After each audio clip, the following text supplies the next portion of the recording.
Buenas noches, muchas gracias por acompañarnos. Hi, everyone. This is the Richmond Rising Collaborative Stakeholder Committee, and we are meeting today with all the partners of the Richmond Rising Collaborative, and I'm going to do the roll call. Project Lead for Grid Alternatives, Ambesa Quintave. Project Lead for One Road Richmond, Lorena is absent for today. She let us know that she wasn't coming. Project Lead for Rich City Rates. Thank you, Gabi.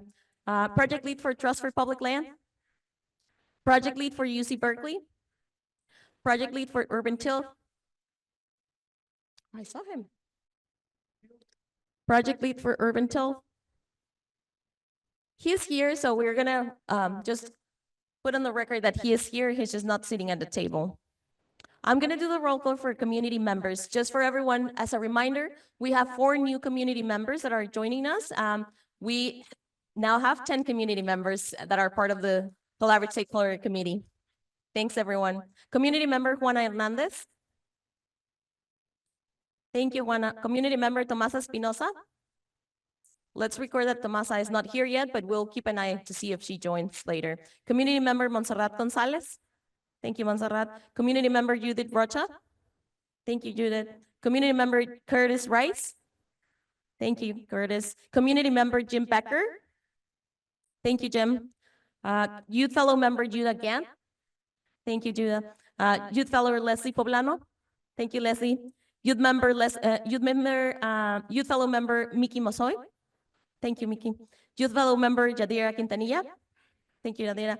So let's record that we have everyone present except for Brownwell Richmond representative. And so for everyone who's joining us today for the first time, we meet in this same room every first Wednesday of the month from 6 to 8 p.m. Our in-person attendance is here in the Nevin Community Center, which is located at 5998 Nevin Avenue.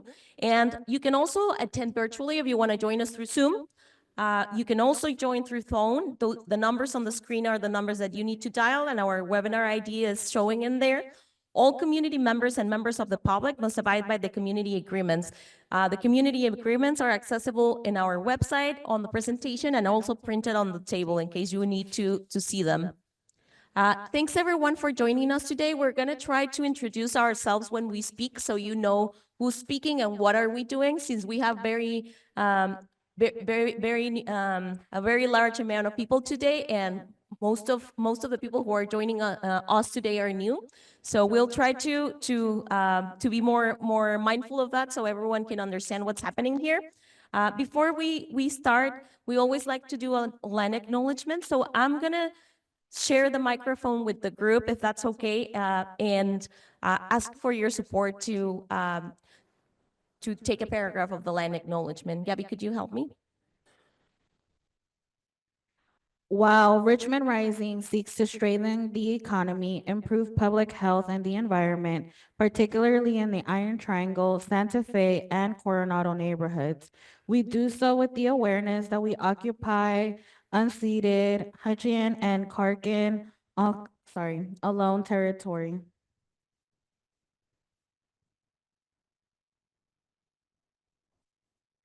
We acknowledge that land theft of indigenous homelands and the dismantling of indigenous sovereignty was done to advance colonization. We acknowledge that capitalism and white supremacy are branches of colonization that have persisted throughout hundreds of years of oppression, are alive today, and contribute to keeping Black, Indigenous, and all other people of color from thriving. We further acknowledge that this country's political economy and social institutions were built on the forced labor of African people on stolen land through violent, systematic abduction from their homelands and enslavement over hundreds of years. We further acknowledge the exploitation of immigrant and refugee communities as modern forms of cheap and disposable labor are regularly carried out on stolen land. Thus, we acknowledge that we have been impacted and harmed by these histories and experiences imposed on our ancestors and communities. We further uplift the shared struggle among Black, Indigenous, and all people of color. We also acknowledge that indigenous people continue, no. Is that it? We also acknowledge that indigenous people continue to live here, steward the land, and resist settler colonialism. We conclude that our land acknowledgement is an active and evolving statement and process. It requires us to recognize historical injustices and invites us to be active participants in our collective healing.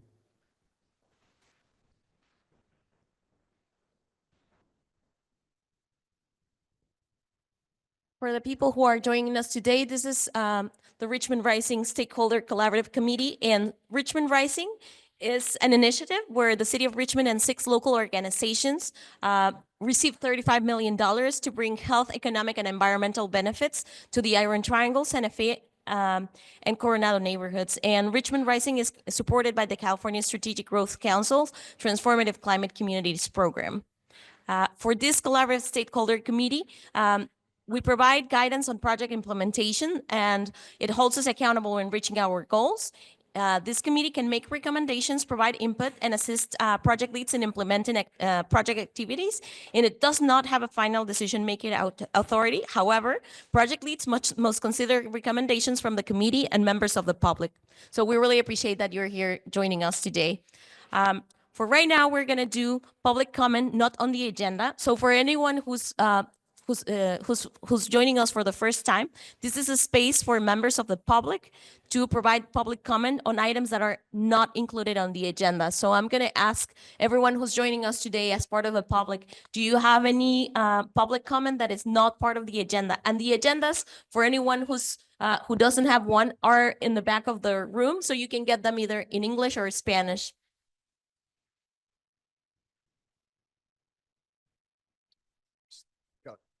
Okay. Hi, I just want to introduce myself. My name is Audio Mesquita. I'm currently a student intern with the city of Richmond in the community development department. I'll be on the planning and housing division. So really excited for that. I'm currently a graduate student at the Harvard Kennedy School doing my master's in public policy, focused on affordable housing and economic development. So really looking forward to being here. Originally from Brazil, but was raised in Richmond. So looking forward to coming back, learning more about the work y'all are doing, and hopefully contributing after grad school. Thank you.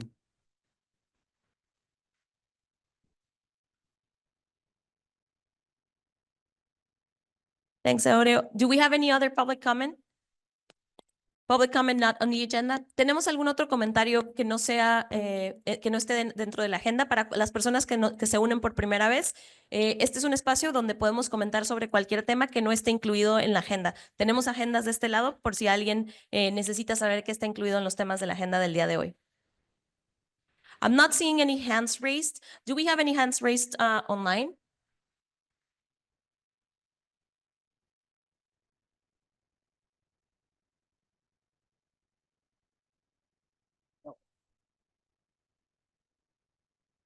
Thank you, Matthias. So for the committee members, except for the youth fellows who are joining us today for the first time, we will need to review and approve previous meetings agendas. And so if you had the chance to review this minutes and are ready, do we have a motion for this item?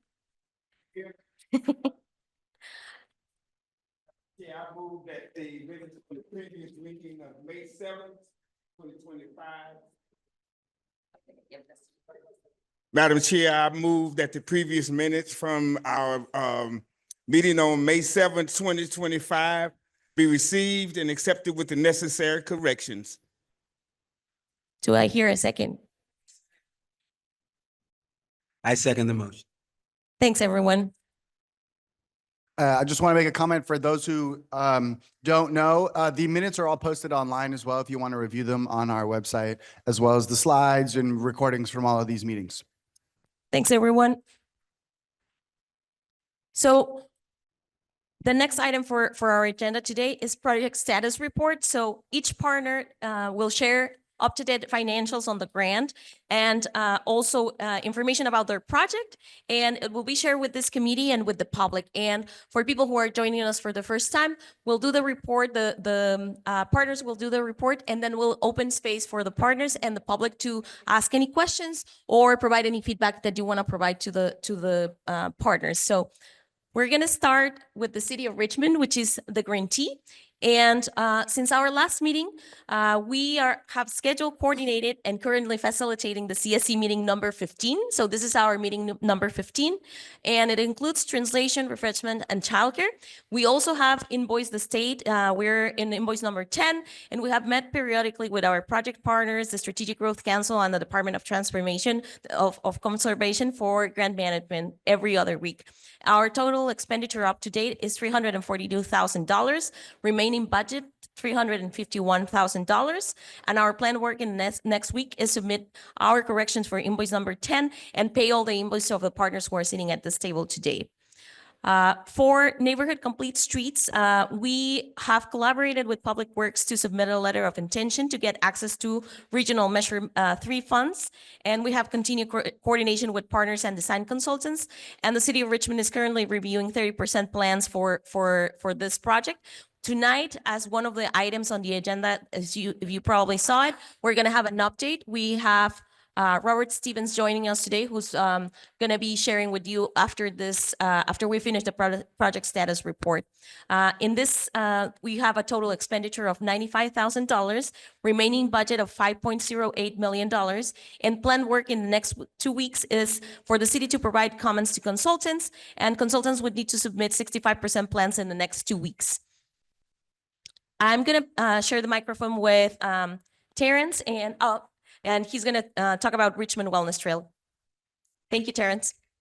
Good evening. My name is Terrence with Trust for Public Land. I'm the project manager for the Richmond Wellness Trail, which is a 1-mile project of pedestrian and bicycle improvements on Marina Way South.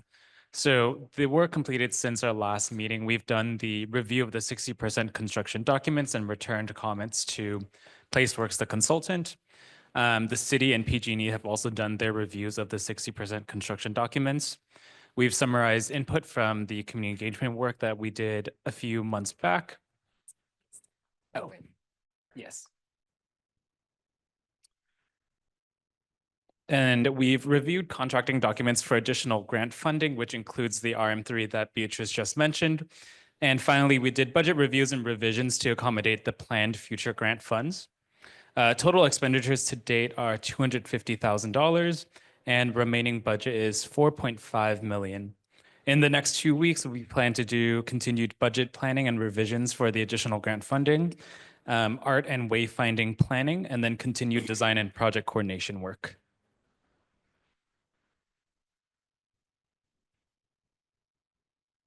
Oh, I'm sharing the microphone with Rich City Rights. Hi, everyone. My name is Mayeli. I'm the project manager for the e-bike lending library. Our work completed since last meeting is city staff and Rich City Rights have been working on an updated budget for June 3rd budget meeting. Rich City Rights and city staff are looking into next steps to start the program operation for the e-bike lending library. We hosted a station at the Richmond High School and participated in Bike Tour Every Day alongside our youth fellows, manager, and city staff. We met with our climate health promoter team on May 10th and will be coordinating outreach efforts within the project area to ensure strong community engagement and participation. Our total expenditures reported to date are approximately $200,000. Our remaining budget is approximately $2.2 million. The planned work for the next 2 weeks is present our budget for the next city council meeting. Sorry, that was an error right there on that date. Participate in the City of Richmond Juneteenth Parade and Festival on Juneteenth. We'll see you all there. And we'll continue to meet with our climate health promoter team to execute our outreach plan, which will be raffling a bicycle at the Juneteenth event, and more details to come on that. I'm going to share the microphone with Resilient Homes. That's Ambessa. Good evening. I'm Mbessa from the Resilient Homes Project, Grid Alternatives, and MCE. Our work completed since the last meeting have been weekly canvassing in project area during client installs, completion of a filming of a TCC video project, which will be used throughout multiple media promotion outlets. We've secured outreaching efforts at Cinco de Mayo celebration. We attended the Senior Health Day event. We met with the City of Richmond regarding 2 separate leverage funding opportunities, entered in an agreement with Rebuilding Together to support with ADU permitting issues, began invoicing for invoice period number 11, planning for Richmond workshop event on July 23rd, as well as planning for our first annual TCC Community Celebration event, which will be happening at Unity Park on August 23rd from 10 to 2 p.m. Total expenditures to date are $818,000. Remaining budget, $6.1 million. Planned work within the next 2 weeks. Continued planning for TCC public event, August 23rd at Unity Park. Continuing canvassing during project install days and project area, and continuing to plan for a Richmond workshop on July 23rd, 2025 at the City Council building. Thank you. Yeah, of course. Hello, everybody. Chito Floriano here, Director of Farm and Gardens with Urban Tilth. It's amazing to see so many faces here. Woo! Shout out to y'all. I'm going to be doing an update here on the Basins of Relations project. This is a water efficiency project where you can hook up your laundry to your landscape. And so I'll be doing an update on that. Some of the work that was completed since the last meeting, we've been doing ongoing outreach and site visits to plan for future installations. Our installation schedule is nearly full to the end of July. We've installed 6 water conservation systems for Iron Triangle homeowners, 1 laundry to landscape gray water system, and 5 drip irrigation systems. So total water savings with these systems installed has been 38,100 gallons per year. Total expenditures reported to date, roughly about 287,000, remaining in the budget about 1.3 million, and the planned work in the next 2 weeks. In the first half of June, we have 4 additional drip irrigation system installations scheduled for Iron Triangle homeowners. Thank you. Thank you, Chito. Today, we don't have Lorena, who's the representative of Bosque del Barrio, so I'm going to present on the updates that she provided us. So Bosque del Barrio is a project that is going to plant 1,000 trees in the project area, which is Coronado, Santa Fe, and Iron Triangle neighborhoods. If you're interested on a tree for your home, please let us know. This will be planted on homes or in spaces on right-of-way of the city. So work completed since last meeting. Recruiting for Summer Green Team and 11 members are starting on June 17th. They planted 9 trees in the project area. This is to add to the 142 trees that are already planted, and order trees for future planting, canvassed area for new adoptees. They go around the city and specifically in this area to ask people if they want a tree planted in their home. And they also are working on an mailer to send to residents. So you're going to be receiving some postcards to your homes if you live in any of these 3 neighborhoods to ask you if you want a tree and give you a link where you can register for getting a tree. Total expenditures reported to date, $170,000. Remaining budget, $900,000. The planned work in the next 2 weeks is hiring a tree crew supervisor and recruiting for GWR board members.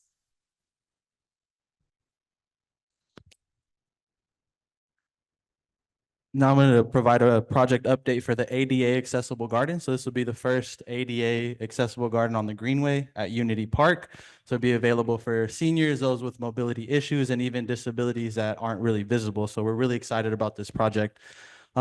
We've done a budget amendment with our county supervisors to extend the CDBG funds through the end of the year. That's a community development block grant. City plan review comments were updated, and the design staff has them to incorporate into the plans prior to submitting the final plans for approval and permitting. We will get an updated cost estimate concurrently with the submittal to the city. We plan to advertise this project at the end of June with a bid opening in about mid-July. If the contractor starts construction by the beginning of September, the work should be substantially complete by the end of November. So hopefully we get to go on that timeline. Total expenditures reported to date, 93,000, remaining in the budget, 861,000, and planned work in the next 2 weeks is to schedule to take the project to the Arts and Culture Commission. And the next project as well is Orchard for All. So this is a distributed fruit tree orchard. So if you live in the Iron Triangle, Santa Fe, or Coronado neighborhoods, you're eligible for a free fruit tree. And also our team will come out and service those fruit trees, prune them, fertilize them. All we ask is that we get some of that harvest to redistribute to our free farm stands to make sure that everyone has access to healthy fruit.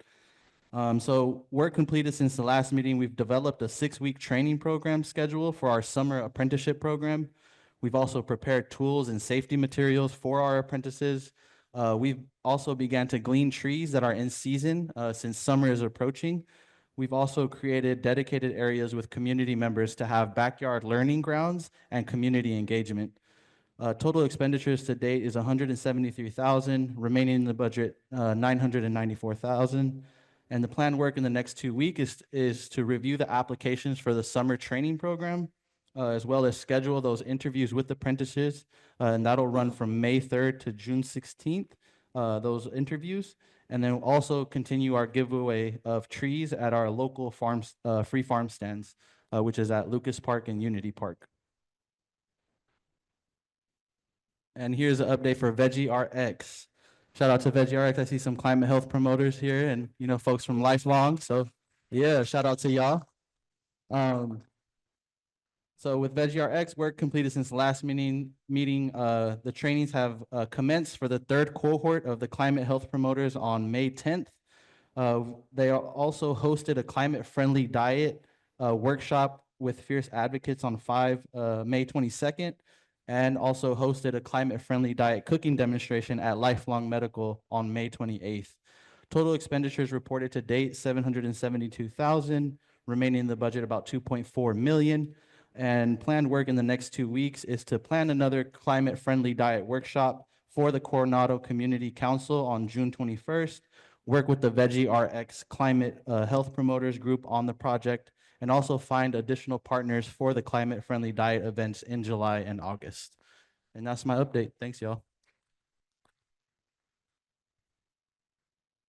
Thank you, Chito.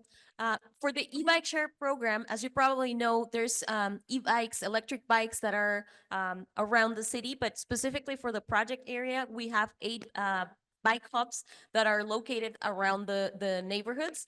One of them is actually outside of this community center. You can see them. You can use them through an app. We have Salma here, who's the project manager of Ride Today. So if you're interested on downloading the app and joining, thank you, Salma, for standing up.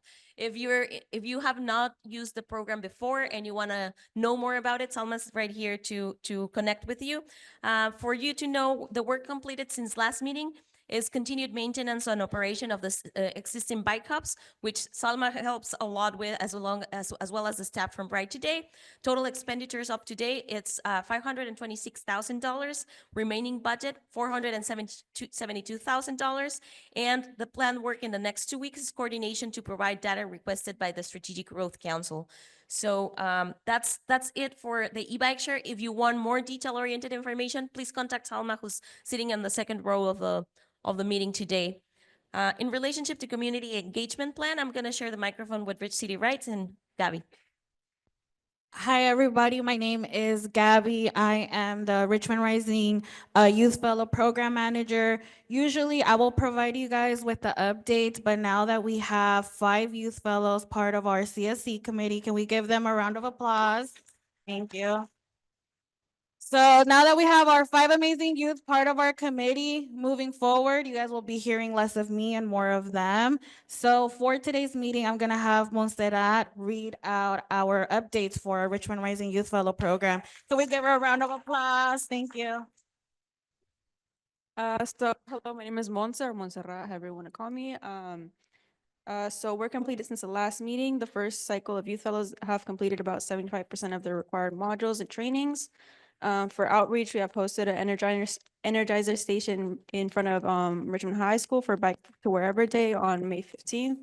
which our youth fellow Judah helped us to host the station. Youth Fellow Program Manager has also been drafting outreach material for July 5th community bike ride.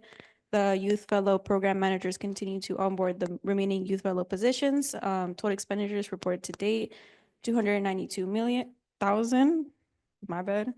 Remaining budget, 2.3 million. Plan work for the next 2 weeks. Finally, finalize outreach material for July community bike ride to share with community members. Continue youth fellow modules and trainings, and finalize all onboarding for youth fellows. And outreach table at the Juneteenth Day of Freedom celebration on, I think that's June 21st. June 21st. Thank you.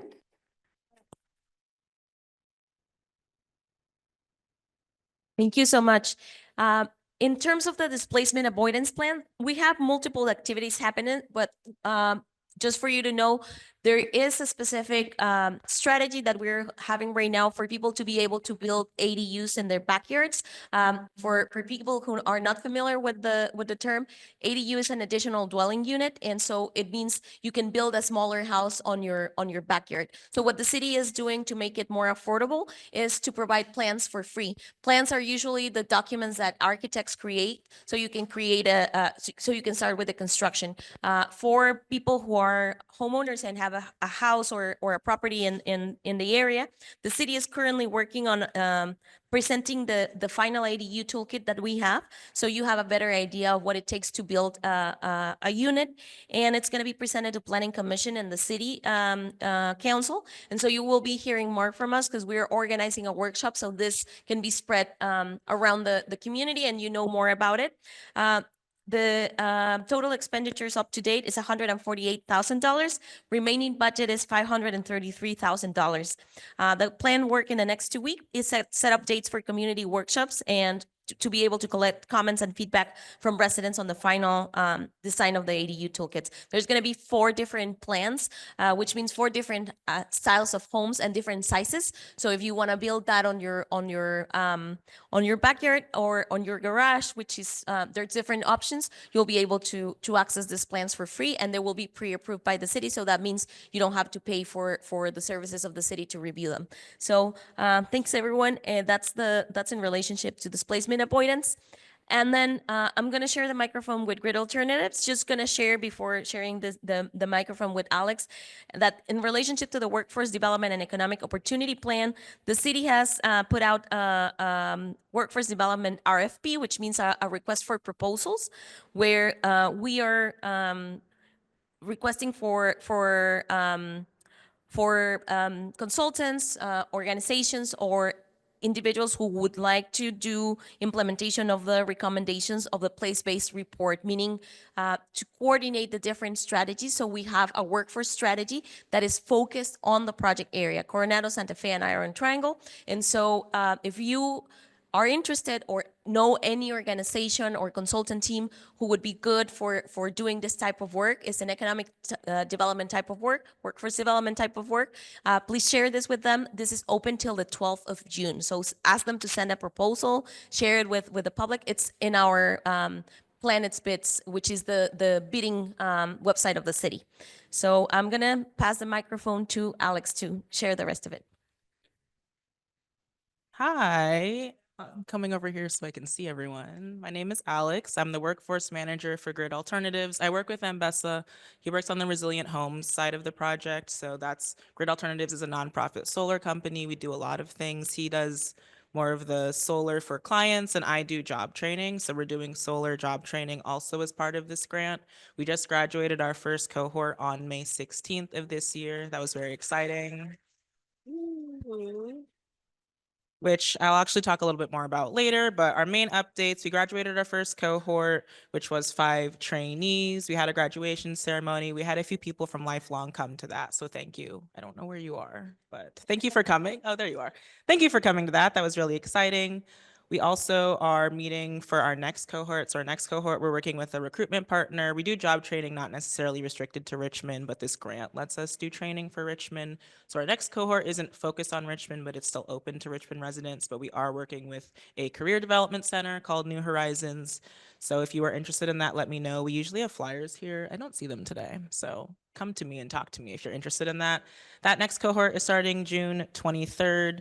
Also, it's not on here, but Grid does have fellowship programs, so those fellowship positions should be open. We have some remote positions and some in-person positions. Those are on our website every year, and those are kind of like internships. They're 11 months long. They start in the fall every year, and they end of the fall of the next year. And it's a full-time job, so it's 40 hours a week. In our next 2 weeks, we are still recruiting for our second cohort right now, but we are going through a partner. So let me know if you need to be connected because I will connect you with them. We're also going to begin editing for the video. So we started capturing a lot of content for our first cohort, both photos and videos. The videos were in collaboration with the Resilient Homes Project. So the trainees, as part of the training program, get to install on real installs with us, solar installs. They installed on 2 TCC clients. We filmed one of them, which is really, really cool. It's actually down the street from here. I drove past on the way here, which was very exciting. So we have video content from that, and we're going to make a video in joint with Resilient Homes to be published later in the year. And I think those are my main updates. Yeah. Thanks, Alex. I'm gonna share the microphone with the UC Berkeley team so they can report on the indicator tracking plan. Good evening, everybody. I'm Jason Corburn. I'm a professor at UC Berkeley in the School of Public Health and Department of City and Regional Planning. And my partner. Hi, everyone. Buenas tardes a todos. My name is Alicia Bruno. I'm a researcher at UC Berkeley, also part of the team who's helping evaluate TCC. So what we do is kind of synthesize all the work, the indicators, the impacts of all the projects that you're hearing tonight, from the city work to the community initiatives, and try to capture what's the overall impact on this community of all these amazing projects from an economic development standpoint, from an environmental justice standpoint, from a public health standpoint, and many others. So what we've done since the last meeting is to get your feedback, all the project partners, on our one-year progress report, which has indicator tracking and other impacts that we've demonstrated. And all of that is soon to be available, or is now available? Yes, soon to be available as our first year progress report. Most importantly, though, we've hired some of our summer intern researchers. Some of them are here tonight. I want to acknowledge them and have them stand because you're gonna be seeing them in the community. Where'd Brandon go? These are amazing students from Cal who are going to help us. There's some others who are also interning with the city of Richmond, so they'll be helping collect data, do interviews, and capture some of the impacts of the work that's happening in the community. And as part of that, we are already drafting our year 2 progress report, which is similar to year 1. And we do that throughout the year, but we'll really be ramping that up to complete that at the end of the project year, which is in the end of July, we restart. So the end of the project year ends this July. Expenditures to date, about 403,000. Remaining budget, 666 plus thousand. And planned work for the next 2 weeks. I should say before I pass it to Alice, we're going to be presenting more on the progress report later tonight in the meeting. Hi, everyone, again. As part of the work for the next 2 weeks, the amazing interns that you've seen here get to tell a story about, we call them case studies. As part of the evaluating work we do, we get to tell stories about more in depth about the work that is going on in Richmond, and we've done it in year 1 report. You'll hear about it. So for the next 2 weeks, we'll be working on finalizing our case studies for the year 2 report, and then we'll begin sketching out the plan for our CARB analysis. That's a requirement in terms of like air pollution that we have to submit to the state, and we'll be working on submitting our invoice number 11.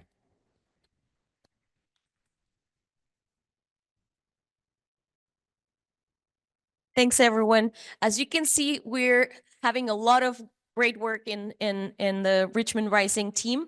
I am going to open questions for the committee members. Do you have any questions, any follow-ups in relationship to the reports that were given today? I see your hand, Jim. So I had a chance today to take a walk down the Richmond Wellness Trail. And as cool as it is, one of the things I noticed was the maintenance of the landscaping and everything that was put in. And I'm hoping that as all of our projects go forward, they're all new stuff. And I just want to make sure we don't forget that when the project is over and we all go home, that stuff has to be maintained. And it was disappointing to see the wellness trail full of weeds and everything, because it's such a beautiful space. So that was my comment. Thanks. Can I just quickly touch on that? Also, hi, everyone. I'm Matthias Eusterbrock. I work with the city of Richmond with Beatrice, helping all of the partners do the work.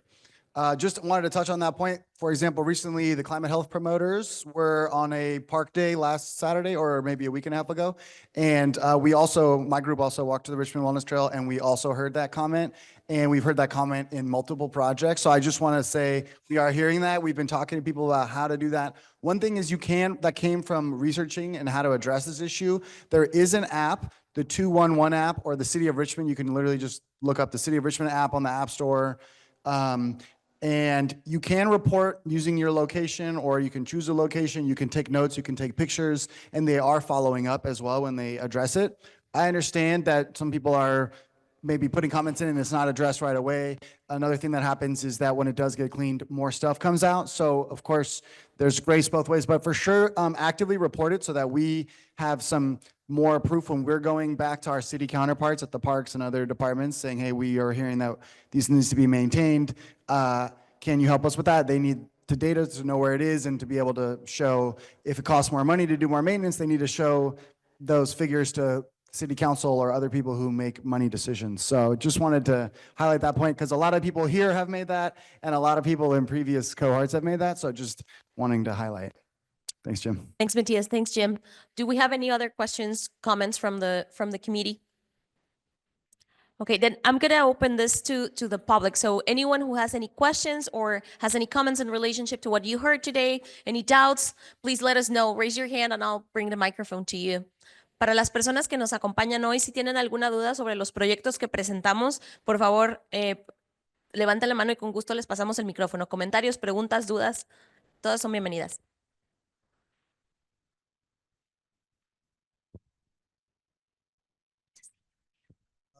Yeah, for everyone who spoke today, do you have any contact information, business cards? Is your information listed on the website? How do we contact you? Thank you for that. We all have the website is on the first page of the presentation, but it's richmondrising.california.org, and it's on the flyers. We have a flyer here for anyone who wants to get more information about the website, and we have there the email. But we can also provide cards. I have cards with me. If you want a card, I'm happy to provide it. If whoever needs one. I don't know that I have one for every person, but we'll figure that out. We'll take pictures of the cards that we currently have.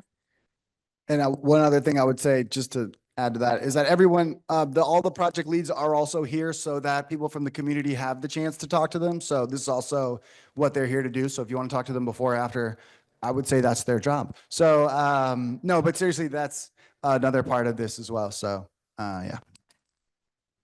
Thank you for your question. Do we have any other comments, questions?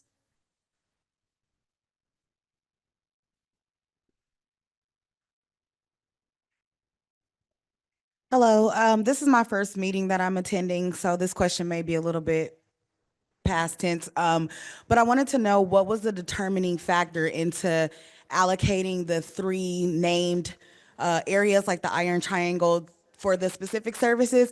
And is there any future plans to expand in other areas in Richmond? Thank you for that question. I think we have heard a lot of people asking that question. I'm happy to provide more information. So the grant that we received is the Transformative Climate Communities Grant. It's a grant that comes from the state of California, specifically from the Department of Conservation and the Strategic Growth Council. And this was an application. We submitted an application based on their guidelines. There's guidelines that they provide, and it's at least 55% or 60%, don't quote me on this, needs to be identified as a disadvantaged community. And there's an application called Cal Enviro Screen that tracks pollution levels as well as demographics. And so if you go into the website of the Cal EPA, the Environmental Protection Agency, you can find this map and then you can look up specifically the areas. So Iron Triangle, Santa Fe, and Coronado are on the highest level of pollution and vulnerability to climate change. And so that was the reason that they wanted us to apply to be more competitive for the application. It needs to be an area that has those characteristics. And we also added an additional piece to the area that is the area that goes toward the ferry station. The reason for this was because the Richmond Wellness Trail, which is one of the projects, and the Neighborhood Complete Streets project, they run toward the water. And our idea was to connect the trails and to connect also the BART station with the ferry station. Was that okay? Perfect. I'm glad to hear that it was a useful explanation. Do we have any other questions or comments? No question, I'm just asking. What's your name? Yeah, you don't want to plant the trees on Lucas Park? Oh, I was going to say, cause them them trees at Lucas Park is growing real high. I mean, real high, so they're growing real good. Whoever planted them, they did a good job. Yeah. That was Groundwork Richmond. We're missing our representative, Lorena, but we will let her know that it was a good job. Those are the 142 trees that I mentioned, plus the 9 that were planted since our last meeting in the last month. So thank you. Any other questions, comments? ¿Algún otro comentario, pregunta? Okay, I see none. Do we have any hands or comments online? Thank you. So we have this item that is report on public comments and questions. Do we have any follow-up questions that you have received from community members that you want to share? We heard of a few from public, but are the partners hearing questions from the program projects that we could address through this meeting or through the things that we do with the grant? Jim. So, yeah, so I will say that a couple meetings ago, we were talking about the vandalism on the EV bikes and the charging stations in particular. And so myself and our team that do the EV car sharing have met with the EV bike folks, and we've met with the city. And the city's appointed Gabina Arredondo to be the primary point of contact for the city to help us deal with the vandalism of the charging stations. So hopefully all of that will be back online soon.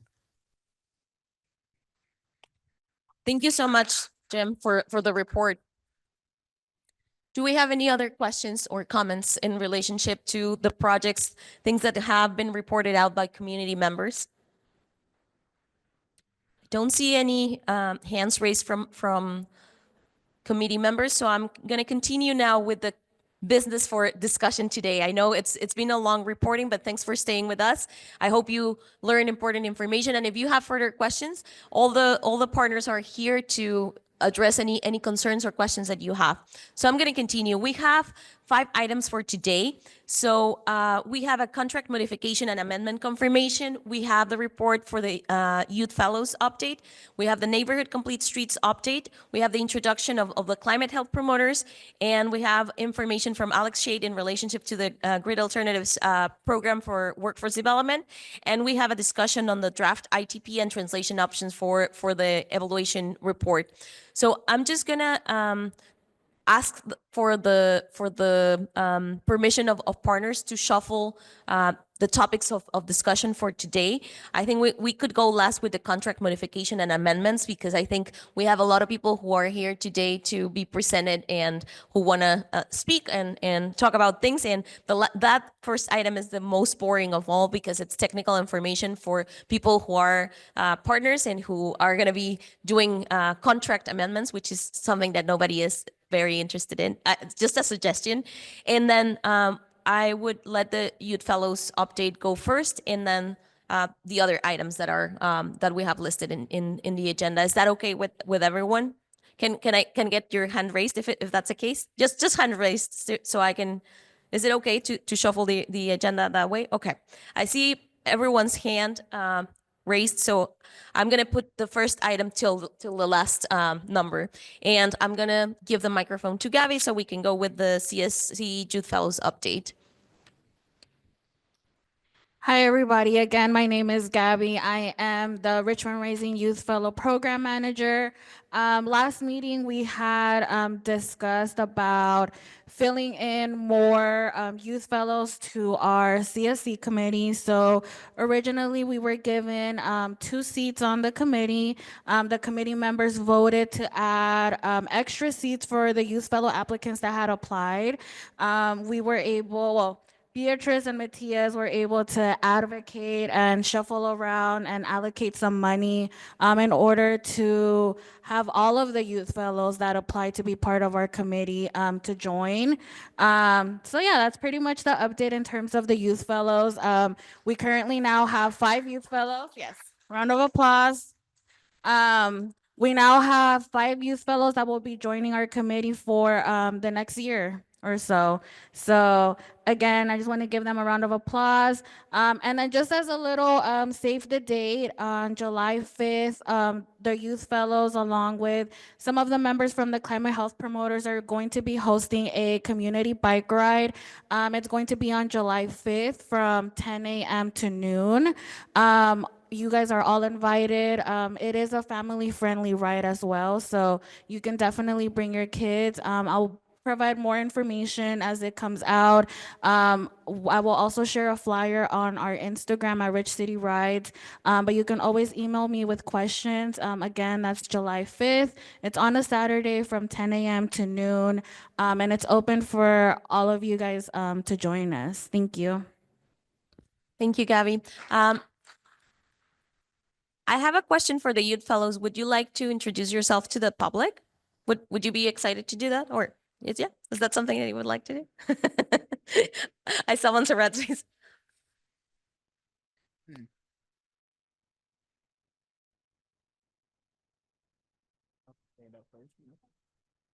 I'm Judah.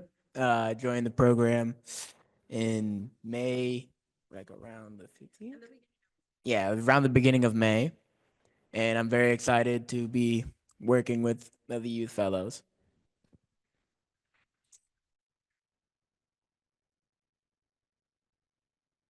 Hi everyone, my name is Mickey. I'm a junior at De Anza High School. I also joined around like beginning of May, like similar time, and I'm very excited to be here and working with all of you guys. Hi everyone, my name is Yadira and I attend Making Waves Academy. I'm a senior and I'm really excited to work with all of you. Hi, my name is Leslie. I'm also a student at Making Waves Academy, and I'm excited to be working with everyone. Hello, my name is Montse. I joined around the same time as everyone else. I've also been part of the committee since I want to say August of last year. So I think coming up a year now. I'm a senior at Richmond High, and yeah, I'm excited to serve my community. Thank you so much for the introduction, and thank you so much for applying and pushing the city to open more spaces for youth. So you have opened the spaces because after you leave, we'll still have 4 spaces for youth fellows to be part of this committee. So hopefully you stay for a really long time, but whenever you decide to do more interesting things and go grow somewhere else, we'll still keep your places for representing youth. So thank you. We really appreciate that. I'm going to continue with the next item, which is the Neighborhood Complete Streets update. So I think Robert Stevens is on the back. Robert is our consultant from CSW, and he's working with us on the Neighborhood Complete Streets project. So I'm going to let himself introduce. Thank you, Beatrice. Good evening, everybody. My name is Robert. I'm here, and my job is to actually help us implement the NCS project. Who was here at one of our previous meetings where we talked about improvements to Harbor Way? Raise your hand.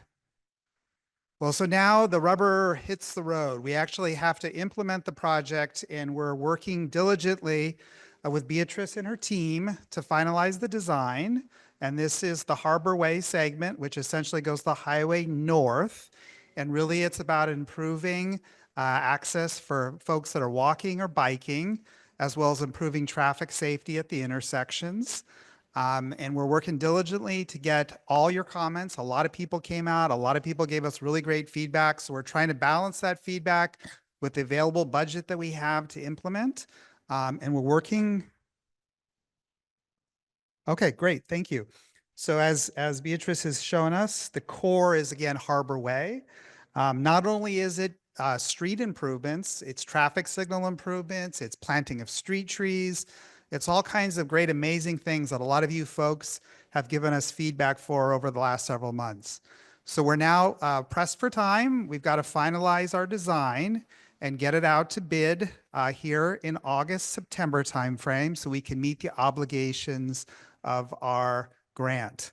So we'll be really, really busy working, looking to receive feedback. I think you know how to find us. Keep giving us your comments and we'll be working diligently to make things move forward. Thank you.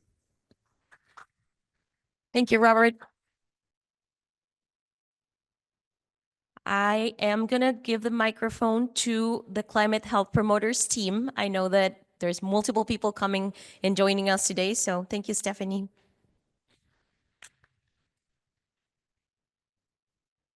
Thank you, everyone. So we are part of the Climate Help Promoters. So Climate Help Promoters, let's make some noise. Let's stand up. Let's stand up. Show them. Let's stand up. Everyone stand up. Who's a Climate Help Promoter? Yes, thank you for showing up for your community today. Thank you. So we're actually in our third cohort. I was in the first cohort, and now I'm actually one of the facilitators along with 7 others who used to be part of the previous cohorts as well. And now we get to give back to our community and actually participate in facilitating some of the courses that we've had this past couple weeks. We've met for the past 4 or 5-ish weeks on Tuesdays and Saturdays, and we've been developing our programs, and now we're actually going to break up into our program sites and start working with the projects here. So that's what we're going to do, and we're going to spend some of that activities doing outreach, tabling, doing cooking demonstrations, and other projects that we have available for our cohort, and our graduation would be July 12th. So that's when we're going to present and have our final meeting. Thank you, everyone.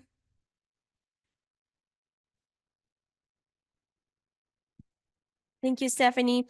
Now we have Alex Shade, who's going to share with us some information about the Workforce Development Program. Thank you, Alex. Hello, I'm back again. I have a slide, but I also have pictures. Yeah, I sent them to you and Matthias. Okay, I'm gonna wait for her to share a screen because that's more fun, and I have visuals, which is kind of exciting. Yeah, it's a PDF, so if you open it, yeah.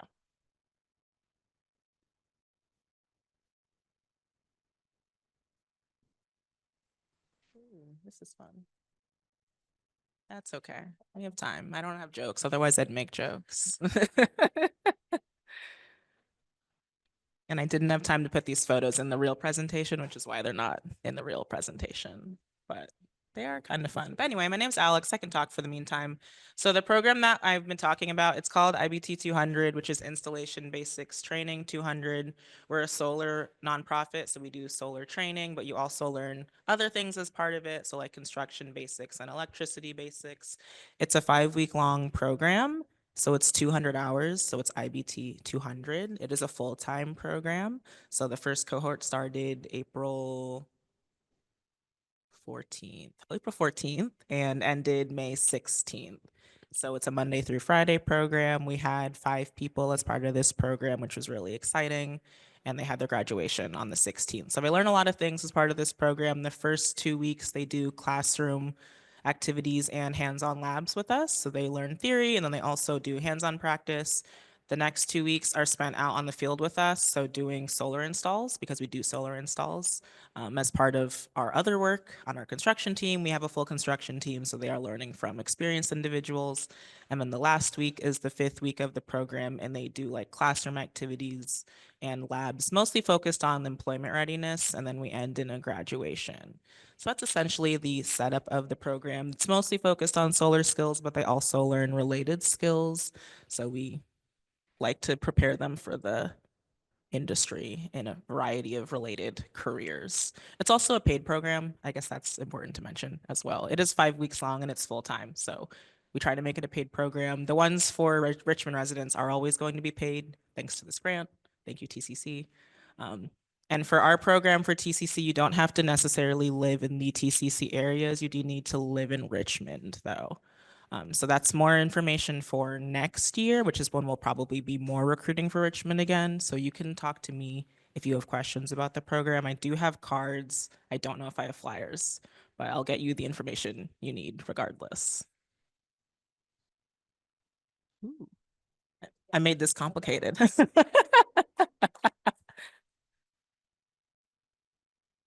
Oh, yay.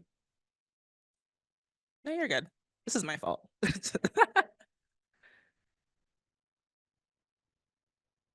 Ew, I can go up. Can I go up to the front? Okay, cool. Yay. So I'm just sharing some slides from our graduation ceremony. This is not all the slides. I took some of them out, but it still says graduation. This is me. I'm the workforce development manager. I don't need to introduce myself, but this is a funny picture. And then this is the program. So it's called Installation Basics 200. So if you see that, that's what it means. IBT is Installation Basics Training. This is the overview of the program. It's a job ready entry level program. So it's modular, it's free, it's usually stipended. So I said it was paid. You're paid in stipends. It's not an hourly wage. You're not working a job. It's only 5 weeks long. It's 5 weeks long, competency based, and you learn both technical skills and soft skills. It's 200 hours total, and then you get 80 hours of field installation. So 2 weeks of installing with us. Next slide. These are the modules. So I said it's a module-based program, so you learn different skills. So this is kind of the list of things you learn. You start with safety. We do construction basics, solar 101, electricity basics. Then you learn how to install solar. So we start with racking, installation, and mounting, and then you learn conduit bending. And then we do a little bit of customer service, some site evaluation work, commissioning, and operations and maintenance is O&M. And then employment readiness is kind of throughout the 5 weeks, but it's a big focus in the last week. Next slide. These are the project impacts. So I told you that the trainees work on 2 weeks of installs with us. So they completed this is 5 projects. So they installed a total of 24 kilowatts of solar over 5 projects. They installed 61 panels over the 2 weeks. They did projects in Vallejo, Richmond, and Rodeo. We do install in Richmond a lot, but we install all over the Bay Area. So the projects that they install are not necessarily in Richmond, but they did get to install 2 TCC projects and a third one in Richmond that was not TCC, which was pretty cool. These are some impacts for environmental, so carbon offsets equivalent to about 75 cars taken off the road, which is pretty cool. And then I'll highlight the bottom one because a big thing about our solar program is that it is free for clients. Our solar program is for income qualifying clients. If you have questions about that, that's an Mbessa question, not a me question. So if you have questions about our solar program and how to qualify, ask Mbessa. If you have job training questions, I'm the person for that. But for our clients that they installed on, it's expected to be about a savings of $127,000 over the lifetime of the system. A system is about 20 years. Next slide. Ooh. And then these were our participants of the program. Very exciting. We also took headshots for them as part of this program. So part of that employment readiness, let them take professional headshots. So we got to feature these in the presentation. Next slide.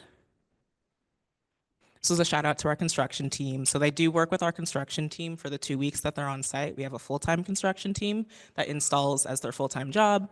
These are some of the people that they were on site with the most, which was pretty cool. So they are being led by the construction team while they're on site. Next slide. And then I have some photos just of them being on site. This is like a summary slide. I have some bigger ones in the next one, but these are some fun skills that you get to learn if you get to work with us in the solar program. So the next few slides are just some photos on site. Next slide. This is where they start. So they start in the lab with us. This is on site at our office. So the training before they go out in field is on site with us at our office. We have a training space. They do a mock installation before they go on our roof. So we do let them practice first.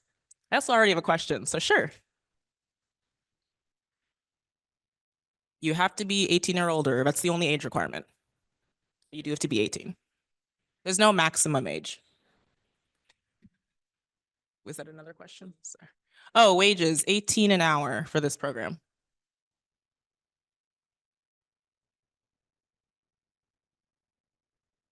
Can you just repeat the questions? Yeah, you Sorry. said, is the training located off of 27th?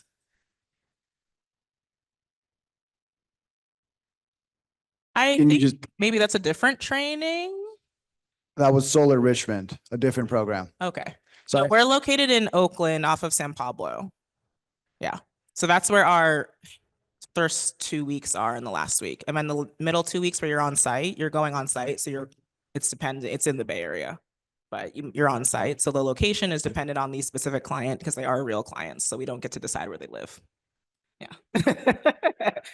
They do get that question. I'm like, they're real clients. So we go to them.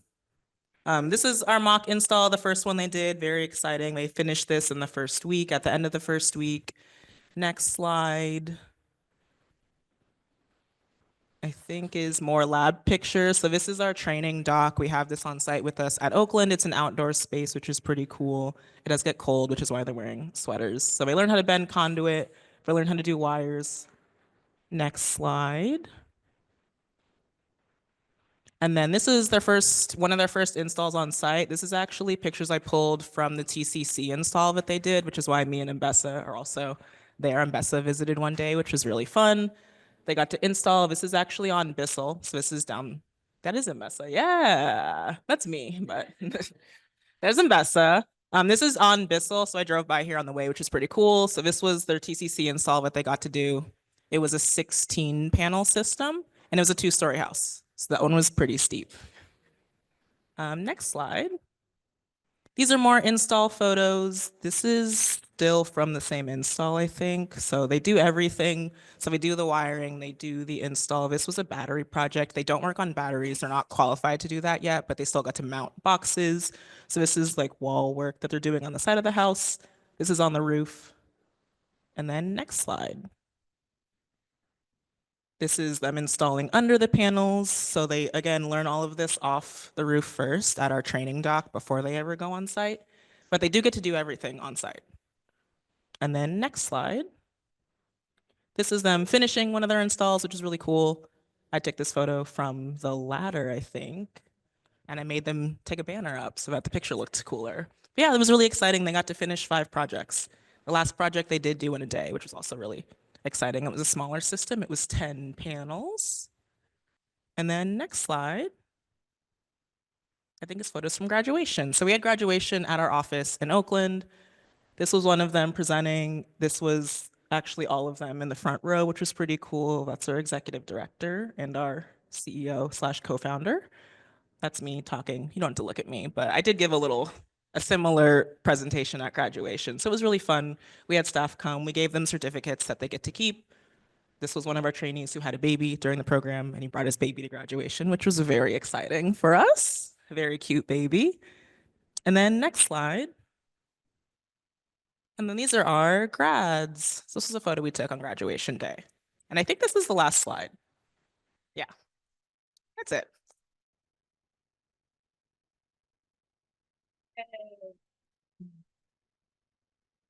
And if you have questions for me, just come up to me afterwards.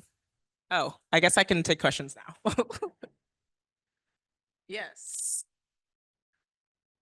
Here, sorry. Do you mind using the mic? We want to use the mic so that everyone in the Zoom can Records hear. of all the Sorry about that. questions. So I'm guessing, I'm not sure how many applicants you get, but how do you decide who gets in, who doesn't? How do you increase your likelihood of making it into the class? That is a good question. I can talk a little bit about our application process. It does depend on the cohort. So for this one, we were specifically recruiting for TCC. We didn't actually get that many signups for TCC, so this ended up being a blended cohort through other funding. But it's based on, you have to fill out an interest form with us, so you're in our system. And then we have an application form. So the application form asks more details. We don't have like a strict requirement of like eligibility for the program, but you do need to be available for the 5 weeks. We have a strict attendance policy. You need to be 18 or older and be able to do basic construction work like lift 50 pounds. So those are like basic eligibility requirements.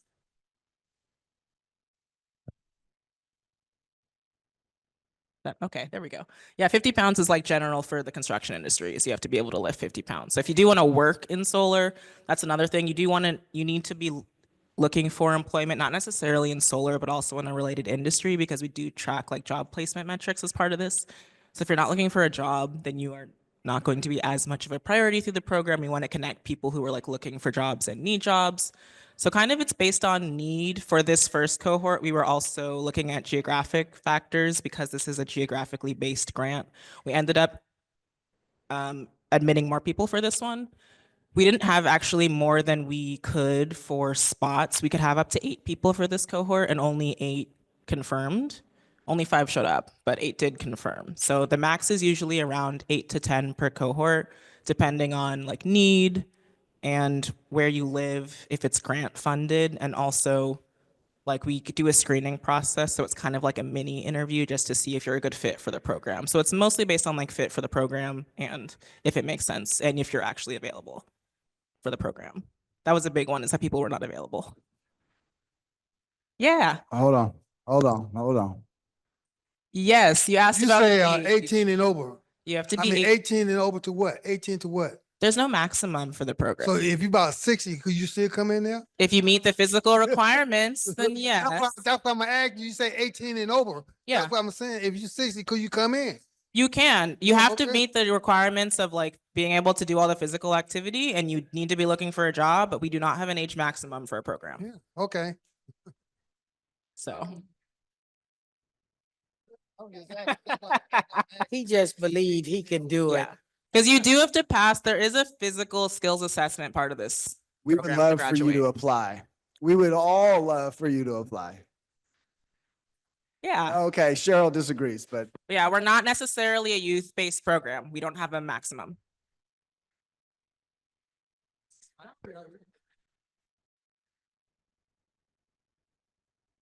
Hi there. So I just have a question about how you guys kind of walk us through employment and everything. As far as like remote availability, would that be something that is For this program yeah. specifically, this one is an in-person program fully because it's mostly hands-on training.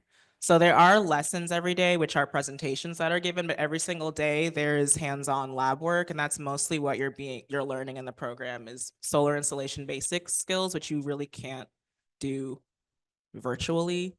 We do have virtual content. It's not part of this program, but like if you actually want to be prepared or go into the field, you would have to do physical hands-on training for it.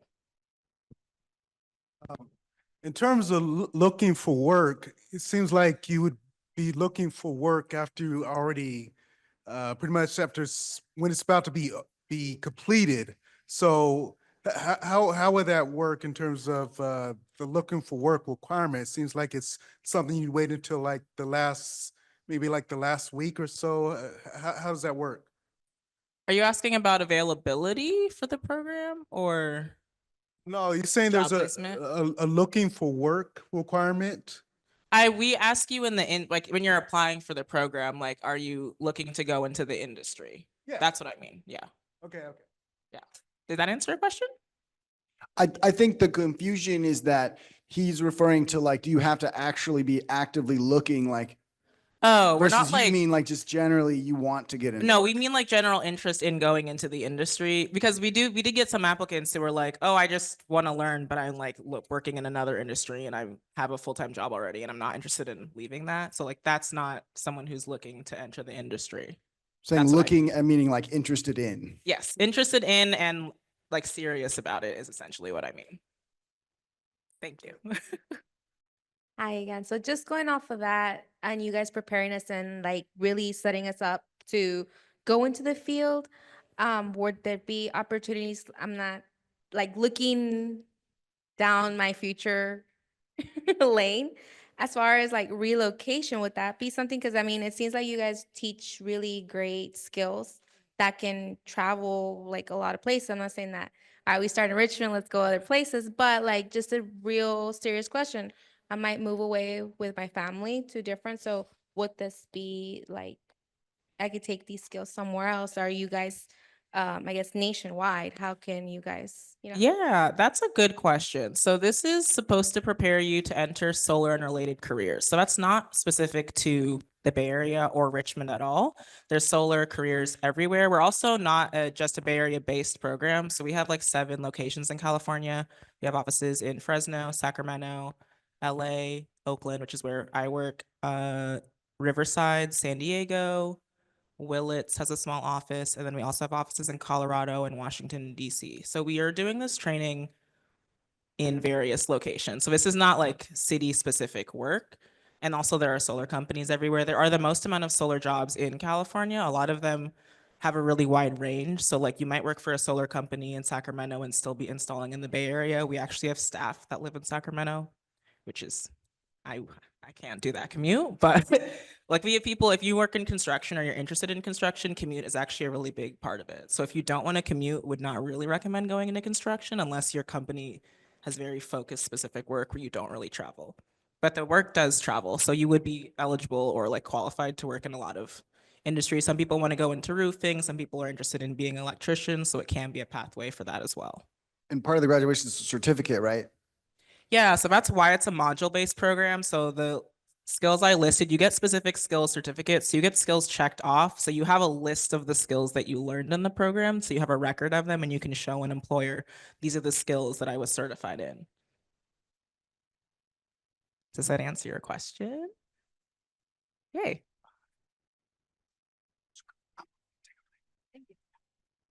Are there any other questions? Any other questions? We got one more question. And while I'm walking, I'll just also say, for those people interested in workforce things, we are having like Beatrice mentioned, we are going to have a workforce task force coming up, which will meet regularly, and any comments and feedback for how we could do this better and all kinds of employment stuff across the city. We would love your comments, and we'll have meetings here and et cetera, but stay tuned. First, what you just talked about, I'd like more information about it. In terms of getting to the actual training, where is there a way to get like a bus or something like that, carpool, or how does the getting to the training locations actually work? Yeah, so we are in Oakland, so you would need to get to the office. The office is, you can technically get there by public transit.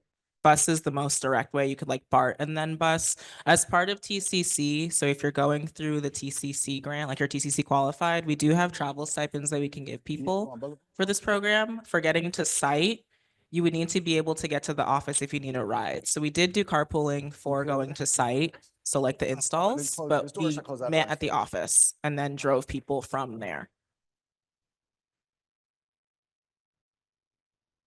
Yes. For the days that you're off site. For the days that you're going to site, we're already in Oakland. So we would give you a travel stipend to get to the office in some form, but we would not carpool you from Richmond to the office necessarily.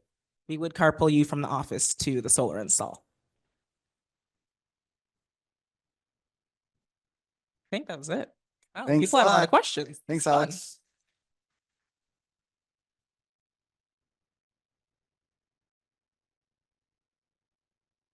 Thank you, Alex. I'm gonna now share the screen and the microphone with the UC Berkeley team. We're gonna be talking about the indicator tracking plan. I'll share my screen. Okay, hi, Jason Corburn again from Cal with Alice. We mentioned, well, first I wanted to say that as a professor, I think I would give you about a B for the screen size tonight. I propose you have the bigger screen next month, so we can, my old man eyes can't see the screen. But anyway, like I mentioned earlier, we have completed the first year progress report. It says first year, but really many of the projects you heard tonight took some time to get up and running, to get implemented over the past year. So many of the things that were accomplished that we tracked, number of trees planted, number of solar installs, water savings, the number of climate health promoter trainings, all this stuff really happened in almost half a year. And we found some very impressive results even in that half a year. Next slide. The report is, we want to thank everybody again for giving us feedback. We ask every project that you heard here tonight to track progress on some of what they're doing every month and to report that to us, again, so that we can tell a larger story about the overall impacts that all the projects combined are having in the community. So the revisions, the edits that folks recommended to us are now complete. We're considering translation with the city of Richmond and what that might look like. And we'll prepare a summary presentation as we're charged to do, whether it's for council or for a more in-depth discussion at a community meeting. Next slide. This is the one where we needed the larger screen. I know y'all in the back can't see this, but there were targets for the 5-year project to accomplish in terms of how much energy savings or how many trees should be planted or how much water savings or community engagement should happen over the lifetime of this Richmond Rising TCC project. What we did was sort of just with the help of all the partners, count and document some of what happened in the first year. And that's what you're seeing in that slide that you can't read up on the screen, but it looks really beautiful in the report, I can tell you. And I just want to give you a few little highlights to take home with you tonight. So one of the charges is to reduce greenhouse gas equivalent emissions in the city of Richmond, and also air pollution, which we know impacts many families and many people's health and well-being in this community. So just based on the trees that were planted last year and the solar installations that you heard about just previously, the projects reduced over 568 metric tons of carbon dioxide equivalent in the community, just in the project area. That's not even all of Richmond in last year. The project also, we started with a tree canopy for the Iron Triangle and neighborhood, the neighborhoods that comprise the TCC project of about 10% of the area has a tree canopy, trees that give shade, work that folks you heard here are doing, and others like Pogo Park are planting trees and maintaining those trees. Long-term goal is about 15 to 20%, increasing trees and increasing shade and also the air pollution benefits that trees can provide. But just last year, from the trees planted, 247 pounds of nitric oxide, a hazardous air pollutant, were reduced out of the air in the community, and 15 pounds of particulate matter, 2.5, you might hear that PM 2.5 term, which is small air pollutants that get into your lungs, reduced from just the tree planting last year. And over 3,000 veggie boxes were distributed by Urban Tilth and the Veggie RX program and through the climate health promoters. So just a few highlights, many, many more, lots more data, 80 plus pages. So if you're having trouble sleeping tonight, I recommend you read this report. It will help you get to sleep. Next slide, please. I'm going to turn it over to Alice. Okay, I think I'm actually going to get closer to the B screen so that I can point to things. We heard from Jason some of the amazing achievements that the projects have led to, and we hear during the meetings kind of like updates on every single project. But what we wanted for this presentation was for a chance for us to see collectively what in just 1 year this project was able to create. And here, I don't know, Matias, if you could zoom in the map, or Beatrice, if you could zoom in. This is the project area. By now, you should be familiar with the shape of the project area. And this is what our team mapped the area to look like at the beginning of the project. So before any project activity started, And then we mapped what the area looked like at the end of 1 year. But as Jason mentioned, it's really like half a year because we recognize that at the beginning, there's lots of energies that need to be put into figuring out how things are going to go. And look at how amazing this is. This was just half a year. And you can see mapped here with the little dots are the trees that have been distributed, the fruit trees that Orchard for All has been distributing, and then we see some of the solar installations. And so we just wanted to give everyone an opportunity to see collectively what this team has been able to create. And for that, I probably want a round of applause for everything that's been done. And we're just excited to continue showing the map progressing over the years, and hopefully it'll look very full by the end of the project years. And I think we can go to the next slide. It's probably a little bit more boring stuff. Yes. Thank you. A little bit more of a boring update. As you know, we will be requesting data from you all at the end of July when the reporting year ends. You'll hear from us more in detail what that is going to look like. I think we're going to streamline the process just a little more this year, where we're just going to send you the spreadsheet that you've already seen, hopefully, and you remember. Beatrice, if you don't mind just going one slide over for 1 second. This is what the spreadsheet looks like. Hopefully you remember, hopefully you've seen it. This time we'll just send it to you and we'll ask that you fill it out. And then if you don't mind going back 1 slide. So that was more on the update. Logistically, we'll provide more details.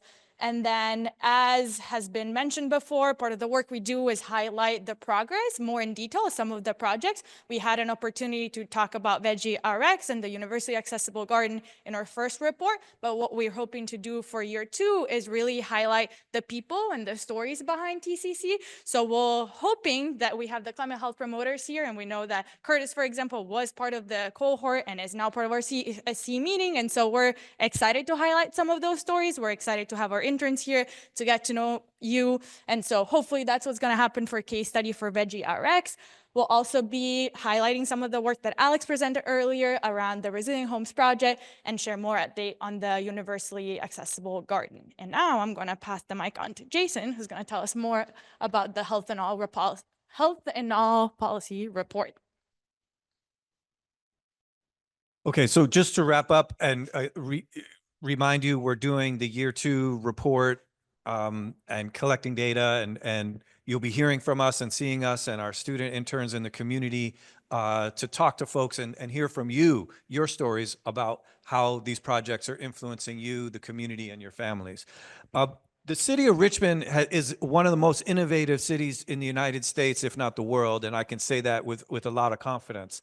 One of the things the city did 10 years ago was pass a law, an ordinance at the city council called Health in All Policies. It was the first city in the United States to do so. Now there's probably 20 or 30 that have done it. And what that law said was that every city agency, every department has to focus on improving the health of the community. And when I say health, it's not health care. It's improving the built environment, improving people's economic status, improving public safety, reducing violence, gun violence, making streets safer, improving housing affordability, the kinds of things that are going on as part of this Richmond Rising project. We are at the 10-year milestone of Richmond's Health in All Policies law or ordinance. It was passed unanimously by the City Council in 2014. So we're now past actually the 10-year. And by law, the city has to do a 10-year progress report.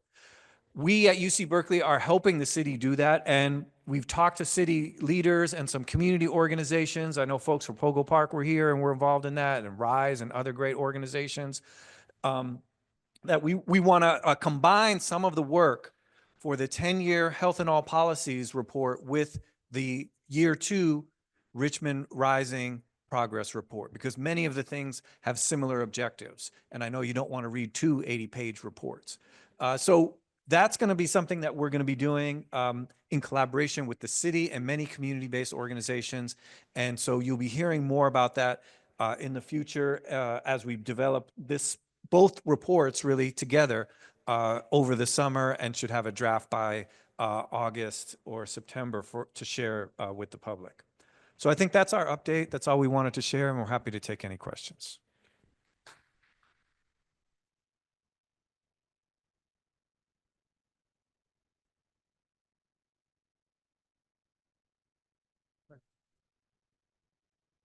Sorry, I'm going. All right. He's getting his workout tonight.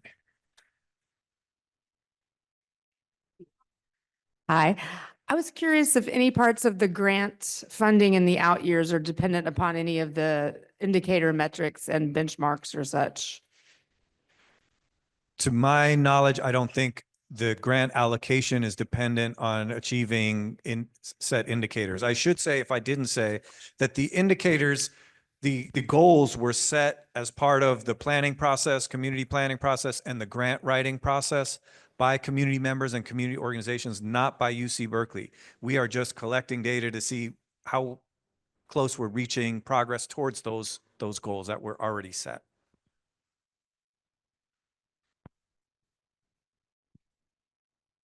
How was the team able to determine how much the pollution, the particulate matter in the air has decreased over time? Like, was there a type of tool used?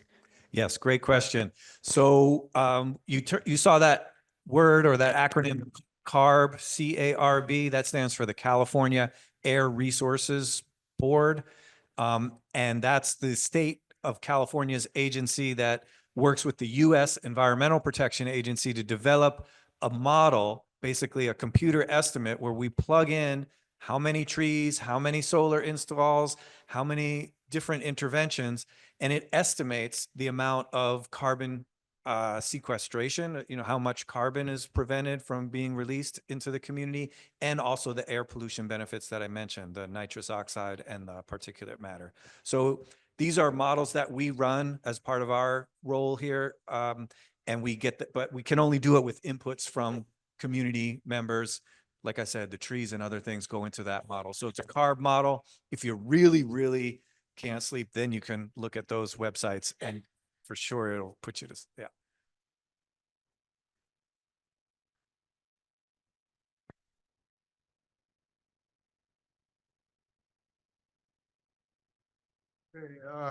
Two questions. They're somewhat related. Do you guys have business cards, contact info, and the terms of get the information you mentioned, the slides, everything?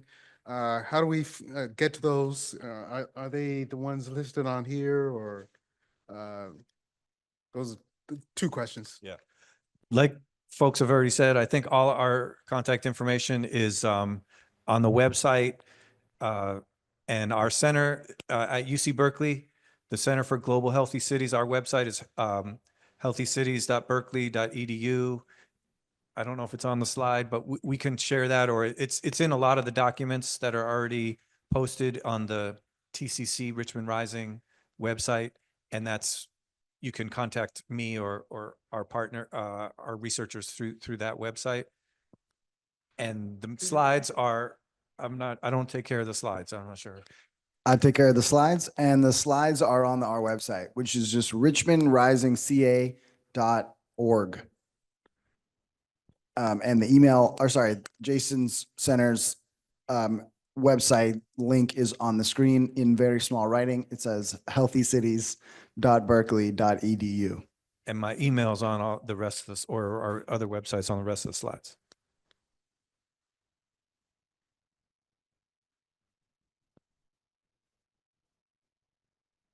Are there any other questions or comments from anyone in the crowd? Yeah, this is great. We're just hanging out here. We're loving it. I don't see any questions. Any other questions, comments, concerns? Oh, I got a hand. Oh, wait. That's you. Hi. So, this is definitely my first time coming to like a Richmond community meeting like this, where like getting all this information and everything. So just moving forward, like I'm really invested. Like I'm a Richmond native. I've grown up here my whole life, and I've seen Richmond change like throughout the years. I grew up here on 6th Street, like forever. So I've seen everything, like that whole map, like I know like the back of my hand. So I'm just curious, like how much more are we gonna say like hold hands, and how much more time do we have for you guys to get feedback from us, what we really want to see and how much we can change Richmond for the better? Like, how much more time is there left? Because I'm hearing like 1 year, we're going into year 2. So me coming in fresh, like how much more time do we have to give you guys input and basically keep this project going? I can reply to that question. So for right now, in relationship to this specific grant, it's a 5-year grant. So we're on year 2 right now, and August 2028 will be the last year of the grant. That doesn't mean that the work has to stop. I mean, look at all the residents and communities that are invested. This work started before this grant. So we hope that there's additional funds that we can get from other sources of funding, whether it's grants or funding from the city to continue doing the work. As of right now, what we have guaranteed is 35 millions that are allocated in this projects. So I guess through Richmond Rising, through you guys, right, is where we can get all this information on when we can come together, when to meet. So keep a lookout for you guys then. Yeah, we have a website, we have a social media, and we meet here every first Wednesday of the month, 6 to 8 p.m. So that's a given, unless it's a holiday. We respect holidays, so the partners don't have to come on those dates. But otherwise, we publish that on the website. Matthias has the website really well updated, and you can get information right there for the agendas and the specific dates. And then one other thing I'll add, if you sign in at the front with your email, we'll add you to our listserv. We send emails out about these meetings, and we send them out about jobs, and we send them out about other meetings, et cetera, et cetera. So that's definitely a good way to stay in touch. And I would say one other thing, this project like helps build connections so you know where to go in the city. That's not just people here. And so stay in touch. We'll connect you, and you'll be connected. Irma has a question here. Sí, no tengo cuestión, solo quiero hacer un comentario. Sí, solo quiero decir y en español, una disculpa, me encanta hablar en español. Sí, el comentario que quiero decir es que cuando vine por primera vez no entendía mucho de lo que se hacía, pero en este transcurso de años que han pasado y que he trabajado más de cerca con la comunidad y ver una sala llena como es hoy, las preguntas muy buenas que están haciendo, que si no hicieran estas reuniones sería imposible poder implementar más actualizaciones. Entonces, de manera pública y personal, independientemente de que trabajo estoy muy orgullosa del trabajo que está haciendo todas las organizaciones y la visión grande que tienen. Entiendo que muchos queremos el cambio ya, pero esto es poco a poco y en comunidad. Vuelvo y repito, estoy muy orgullosa de todo lo que se está haciendo. La primera vez yo no sabía a qué venía y las preguntas que tenía no estaban tan congruentes. Ahora creo que tengo más respuestas de cuando vine por primera vez. Ese es mi comentario y gracias. Y felicitar a los promotores de la generación pasada que están aquí, a los nuevos y a los que vendrán, y a los de la mesa. Thank you, Irma. Beatrice, do you want to translate that? Do you want me to translate that? So Irma said Go ahead. Go ahead. that when she came here, she didn't know anything. And now she knows a lot, and she's been involved for 1.5 years. She started as a climate health promoter. And she said if it wasn't for these meetings, she wouldn't have been so aware. And she's really proud and grateful for the people here, as well as the people here, the climate health promoters and the leaders, the project leads and community members for all of their work. I think I hit it all. Good job, Matthias. She Thank said you. she was proud several times. I just wanted to add to the point, to the previous, I think you're a climate health promoter that's training. That's part of your responsibility, is to be a liaison between this committee, the projects that happen, and the community. Thank you, Curtis. Are there any more questions in relationship to the indicator tracking plan? I think do we have any questions or comments from committee members? I'm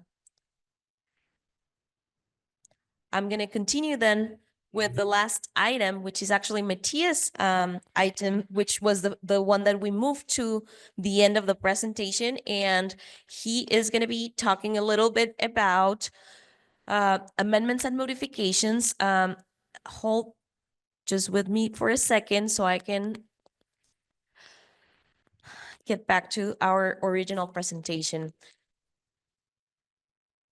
For the people who are joining us today in the public, just so you know, every year around July, the Strategic Growth Council, which is the agency from the state that is giving us this grant, gives us the opportunity to make some changes into the documents that we sign with them to be able to provide more accuracy to the projects, to be able to adjust our budgets, to be able to work with them to negotiate how we want to use the funding from the grant. And I mean, this we can't change the objectives of the grant, but we can change how we use the funding to allocate it better for our purposes, or to change the specific things that we need to provide them with. So I'm gonna let Matthias do the presentation. I'm just trying to share my screen 1 second.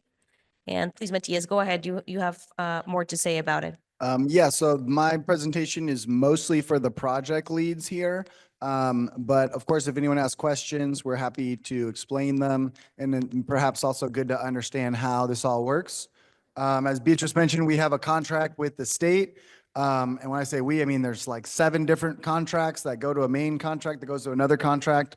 And there's budgets and work plans with specific deliverables, indicators for all of these projects. We're talking over 2,000 deliverables that we'll be sending to the state, et cetera, et cetera. I don't need to go into that. The point is that we do want to make amendments for certain things. For example, adding extra youth fellows is one example, or shifting budgets or deliverables, making them make more sense in a lot of ways. So that's why I'm explaining, that's why this is an important process. And now I'm going to tell the project leads kind of what we're going to do for the period upcoming in which we're going to submit the amendment requests. So as it says, the period is beginning, and so we're going to start working with all of the partners on figuring out what exactly you want to amend or modify about your contracts. Throughout the year, when we've been meeting with you all, anytime something comes up where we know it would require an amendment or a modification, we are writing it down. But we know that you may have also come up with other ones, and we just want to make sure that you're thinking right now about what kinds of things you would want to be changed in the next year, so that we can make it happen right now. If you miss the window, you have to wait another year.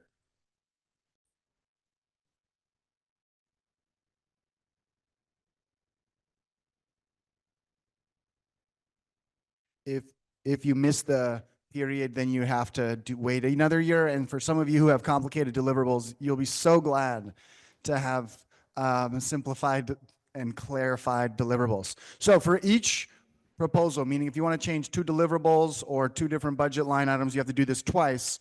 You have to submit an amendment and a modification request form, which is 4 questions. They're sort of straightforward, but looking at last year, it took about a page or a page and a half of writing per amendment. Though some of the amendments this year will be more minor in scale. Last year was bigger deals. Now we're kind of doing the more cleaning up smaller things in general, but some of you do have complicated ones. Looking at some of you more than others. No. So we also need any documentation supporting your claim. So if you say it's too expensive to do this at the old price, we need to do this new price, or that's just an example, but anything basically that you say as justification for why you should get the approval should have a supporting document. And we'll work with you to figure out what the documents are. I'm just trying to get you ready for this process because it is really complicated. And if you think invoices are hard, just wait. Sorry, I shouldn't say that like that. I'm really excited. And then as part of the supporting documentations, you need to have a redlined, basically the contract, the budget and the work plan need to have red lines that cross out what you don't want and add what you do want, for those who aren't familiar with the word redlined. I wrote this here at the bottom so that everyone knows that this is a period of time in which it's really has to be quick. When we need things because everything is going to take a really long time already. And so we know you guys have so much going on, but it would be really helpful for us if you kind of work with us in the timing of this so that we can push, because all of these have to be pushed at the same exact time. So it's kind of everyone's waiting on everyone. All right, next slide. So yeah, that's just a heads up. Now in the next couple of weeks, Eduardo and I will be reaching out to schedule a time to meet with everyone, to kind of go over your wishes and desires and next steps. And for those of you who know Rachel and Amanda from Placeworks, they will be a part of this, so you'll get to say hi again. And that will be the next month. Like I said, we know that some of you have proposed ideas and we've tracked ideas here, which is referring to the Airtable. If you look at these slides online, you can click that link and you can add more ideas, but you can also just hold on to them since we're almost there and we can talk about it in our check-ins with you. Like I said, please be ready when we meet because this is kind of the once a year period you have. So if you start thinking during the meeting, that is too late. I probably shouldn't have written that last one. Pro tip, you can start now. You can start collecting and gathering the information so that you don't have to start then. But yeah, that was probably passive aggressive. Are there any questions? I see Ambessa with a question. So as it's starting in July, is it like for a month? Is it for 2 months? What's the window in terms of like getting all the materials together? I'm hesitant to tell you the truth, but it will be a couple months from July till the time that we submit. This is like super complicated. It's basically like redoing a contract. And it's literally redoing a contract. So it will take a couple of months, but we want you to get us the first drafts by the end of July for sure. And this is, I mean, you all know, everyone here that's a project lead has timelines for the invoices, and you know they're a little flexible, but it just means we all have to sit and wait. So don't make everybody sit and wait. Sorry, Beatrice taking the mic away. I'm not. I'm just want to let you know that you don't have to do this unless you need a modification in your program. If you think you're going to need it in a couple of years, this is not the time to do that modification. So if your program is operating fine right now and you don't need changes, this is just if you need them. And Matias already has been working with some of you in relationship to this, and we've worked with other partners the year before. So you don't need to worry about this unless it's something that you want to do. And we're opening it for everyone, so it's transparent and everyone knows how we do modifications to programs. That's it. Thank you, Matias, for the presentation and for the information.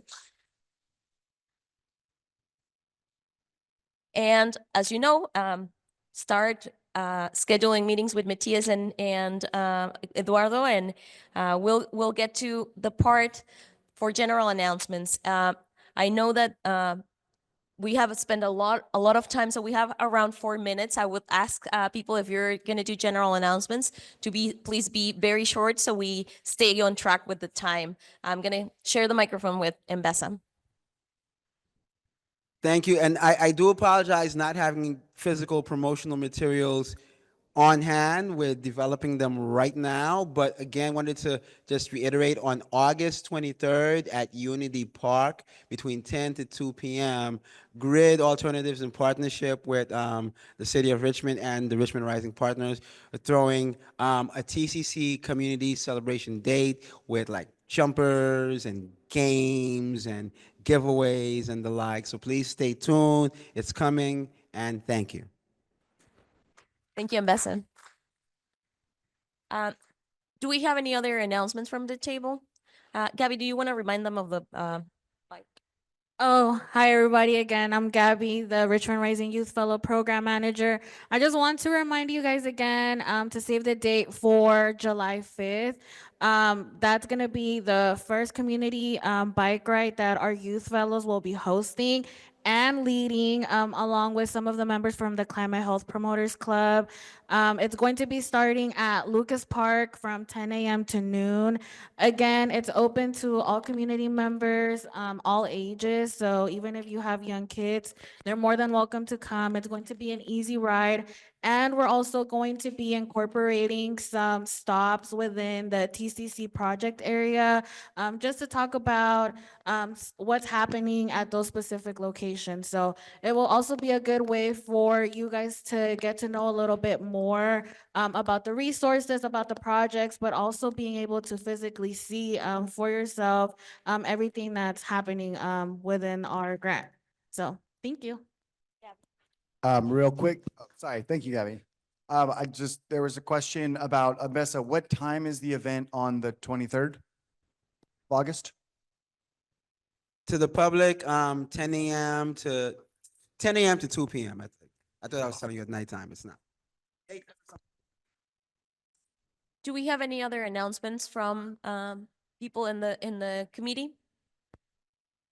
Do we have any other announcements from the public? Anyone that you want, anything that you want to share with the rest of the team, residents, partners?